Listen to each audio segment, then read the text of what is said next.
نن د ساوت افریقا کرکټ لیګ کې افغان لوبغاړي ډېر ښه وځلیدل چې د رحمان الله ګربز او د مجیب رحمان لوبډلو ترمنځ سیالۍ هم ترسره شوله چې مجیب رحمان د رحمان الله ګربز لوبډلې ته ماته ورکړل.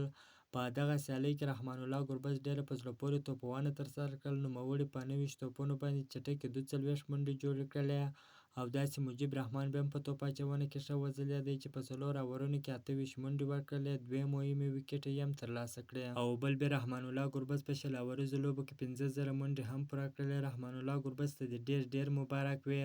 واقعا رحمان الله ګربز د افغانستان کرکټ ملي لوبډلې د ملا تیر بلل کېږي. کوم وخت چې رحمان الله ګربز ښه توپونه ترسره کړي نو هغه ورځ د افغانستان کرکټ ملي لوبډله بریا ترلاسه کوي او کوم وخت چې رحمان الله ګربز لږ منډې جوړ کړي نو هغه ورځ د افغانستان کرکټ ملي لوبډله له ډېرو مشکلاتو سره مخ وي. او نن هم د ساوت افریقا په تجارتي کرکټ لیګ کې 2 سیالۍ ترسره کېږي چې لومړۍ لوبه د مجیب رحمان لوبډلې وګټل، دویمه لوبه نن د راشد خان د لوبډلې روانه ده چې په دغه سیالۍ کې راشد خان ډېره په زړه پورې توپ اچونه ترسره کړل.